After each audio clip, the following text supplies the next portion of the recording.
क्योंकि वर्तमान समय के जीवन में प्रत्येक व्यक्ति के जीवन में उसे एक ऐसे चुनौतीपूर्ण दौर से गुजरना पड़ता है जबकि उसको जीवन असार महसूस होने लगता है, उसके पास कुछ नहीं बचता है, सारी हदें टूटने लगती है, उसका विश्वास टूटता है, उसके मूल्य बिखरने लगते हैं, उसकी धैर्यता खत्म हो जाती है, दया की हदें टूटने लगती है। कुछ लोग इन्हीं चुनौतियों को बड़े सफलता के साथ पार कर जाते हैं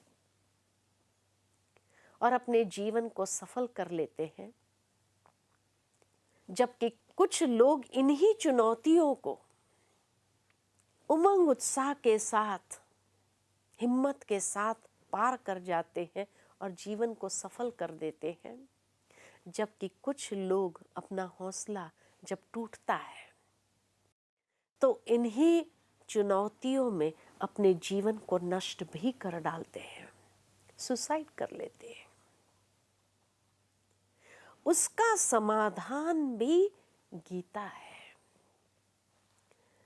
इसी तरह पारिवारिक स्थिति, आज परिवार के अंदर अगर झगड़ा देखा जाए तो झगड़ा किस पर होता है? परिवार के अंदर झगड़ा जमीन और जायदाद को लेकर के होता है। महर्षि वेद व्यास जी की मन की कल्पना का विस्तार देखो कि आज से 5000 साल पहले उन्होंने आज के परिवारों को देखा था और इसीलिए महाभारत में कुरु परिवार का वर्णन लिखा। पांडव कौरव भाई भाई, लेकिन भाई भाई के बीच में अगर झगड़ा होता है तो जमीन और जायदाद को लेकर के ही झगड़ा होता है। पांडव कौरव के बीच में भी यही झगड़ा था। पांडवों ने 5 गांव मांगे तो दुर्योधन ने कह दिया 5 गांव तो क्या, मैं सुई की नोक बराबर भी जगह देने के लिए तैयार नहीं हूं। भावार्थ, वो अपने मन में उन्हें स्थान देना नहीं चाहता था, उन्हें सुख से रहने देना नहीं चाहता था और अभिमान इतना कि चाहे कुल का नाश हो जाए लेकिन घृणा, द्वेष, प्रतिशोध, अन्याय की भावना को छोड़ना नहीं है। और माता पिता पुत्र मोह में अंधे जो इस अन्याय को भी नहीं देख सकते हैं। क्या वर्तमान समय के अंदर परिवारों में भी ऐसा नहीं हो रहा है? यही तो हो रहा है। अभिमान इतना कि परिवार आपस में नष्ट हो जाता है,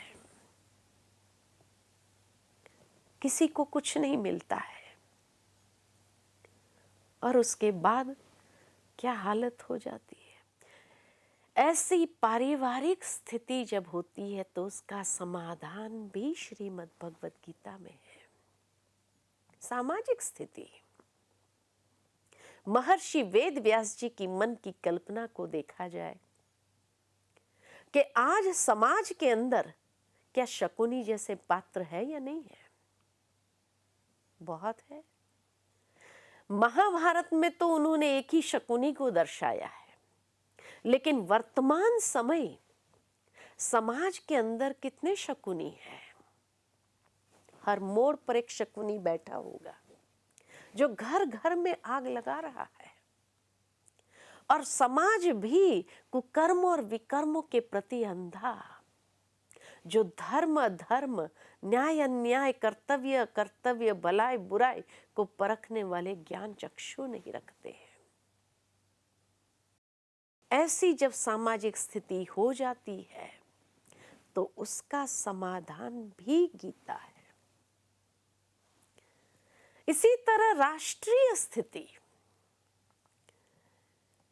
हर राष्ट्र के अंदर प्रॉब्लम्स कहां से खड़े होते हैं?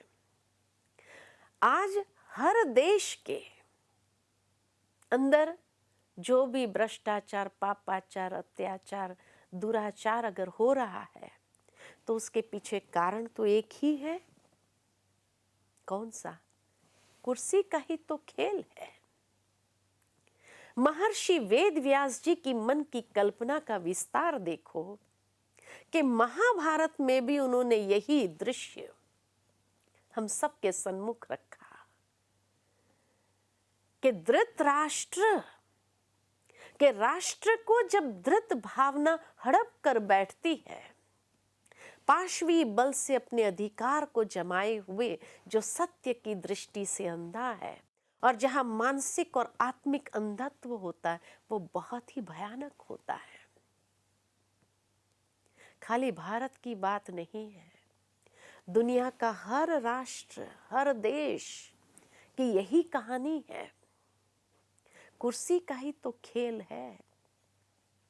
आज से 5000 साल पहले जब उन्होंने इस बात को देखा तो महाभारत के अंदर उसका वर्णन आता है।